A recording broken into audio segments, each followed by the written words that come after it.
apparently they're born within 48 hours of each other, or at least on the same, within like both in early September. They have extremely similar games on both ends of the floor. They both wear number 45, and their names are D. Mitchell.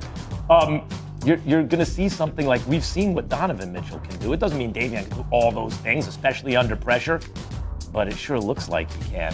This guy is going to be excellent. There was a lot of speculation, Stephen A., he was going to fall out of the top 10. I was thinking that's nuts if he does. He didn't. He went 9th. And as deep and excellent as this draft was, I suspect there will be a handful of teams who are like, I can't believe we let Davion Mitchell slip through our fingers. I feel you. I don't sneeze at that. First of all, we have to be very, very careful about anything we say about any of them brothers from Baylor.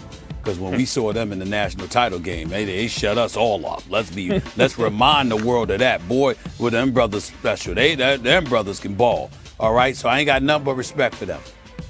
But I'm a Jalen Green dude right now. I'm watching this dude that the Houston Rockets drafted. He just looks like buckets. This brother's got range. He can get to the basket. He definitely's got hops. He can finish at the basket. He ain't scared. He's got a nice handle, some passing ability as well. Had 24 points in his debut, if I remember correctly, at the Summer League. This brother looks like he's got some big-time talent, and I would keep my eyes on him. I like what I'm seeing from here. And again, I'm partial to cats with perimeter shots. You could have all that athleticism in the world, but if you ain't got any kind of perimeter game, you're going to get exposed on the NBA level. But when you do have a perimeter game, everybody has to pay attention to you. They've got to take notice. They can't sleep on you because you know what? You can drill shots from away from the basket. That's what this guy has shown me he can do thus far. We'll see if he can continue to do it.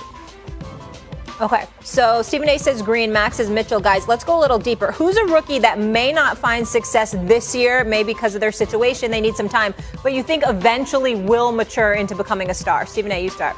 I'd say Cade Cunningham, #1 overall pick. I'm rooting for my brother Troy Weaver in Detroit. I think they've got a long way to go personally. And as a result, you're gonna thrust him into a situation that he just may not be ready for. I don't think that he's extremely athletic. He's got some athleticism, but Cade Cunningham really, really knows how to ball. Excuse me. You know, he makes good decisions. He's smart with the basketball. He definitely has a perimeter shot. I don't know about his ability to finish at the rim on the NBA level. I'll have to wait and see that. But I just think that his upside is there because he's just one of those dudes that knows how to play. And again, he can hit perimeter shots. So I really, really like his upside.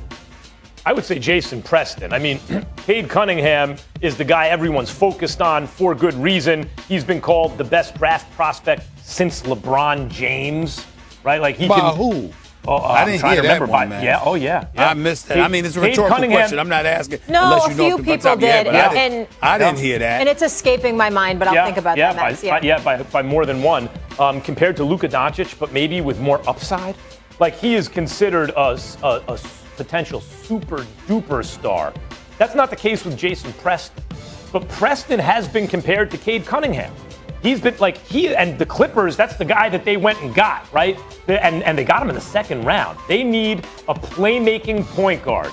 He has size, he has great passing ability, he has many of the things that Cade Cunningham has, only he's a second round pick. Now, how often do second round picks turn into superstars? Seldom, although there is a reigning MVP who was a second round pick in the NBA.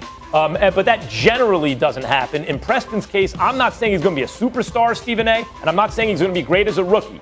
But given the perseverance he's shown in his career so far, I think there's a good chance that he's a really good NBA player. Okay.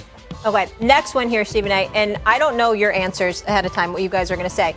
But it's who's going to have the bounce-back season. And you better be saying, Stephen A., Klay Thompson, because nobody has talked about him more, being more excited for them to come back and what those Warriors are going to do. Well, I don't view him as a bounce-back because he didn't have a drop-off. He just got injured. I look at Klay Thompson, rather, as a first ballot, surefire future Hall of Famer and one of the top 5 greatest shooters in the history of basketball who automatically ascends the Golden State Warriors to the Final Four of the NBA. That's how I view Klay Thompson. That's how high I have been on him.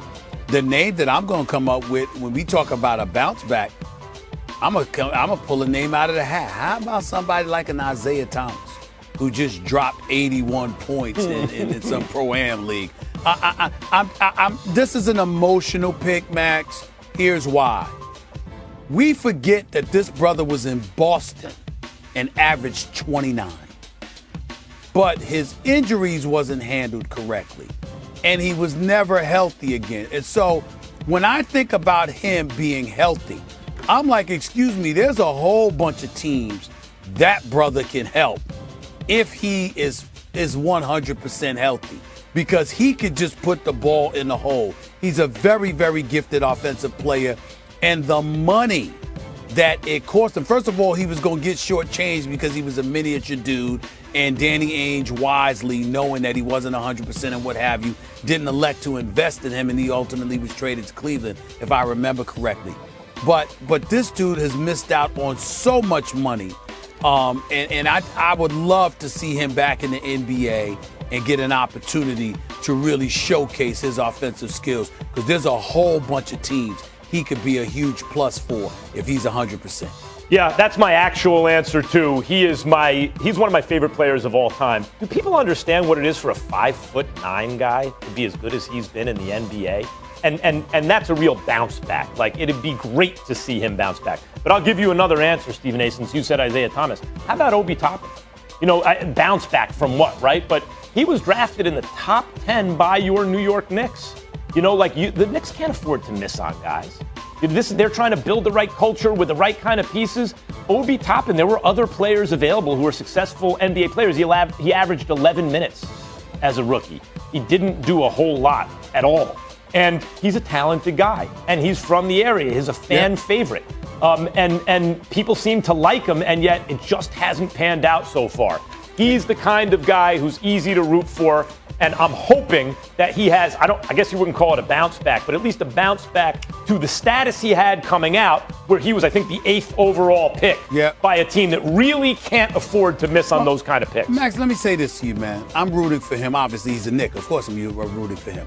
But I was a Tyrese Halliburton guy. Me too. I was very upset. I was very upset at the Knicks for not drafting him. I agree. And I still believe that he was more of a need than Obi Toppin was, particularly when you consider the Knicks' need at the point guard spot, even though now you got Quickly with Derrick Rose and now you have acquired Kemba Walker, so that's no longer the case.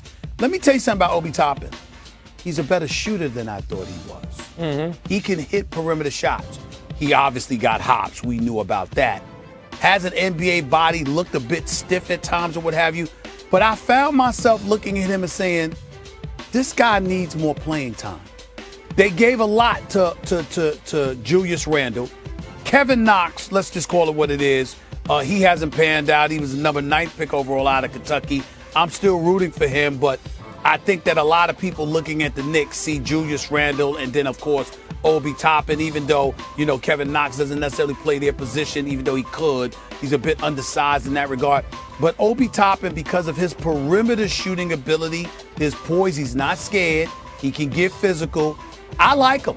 Yeah. I like his upside. And That's right. I like him. He has a chance, and he has to get more than 11 minutes of playing time. He's got a chance, and you got to give him some more time. Yes. I hope it's Ben Simmons. All right.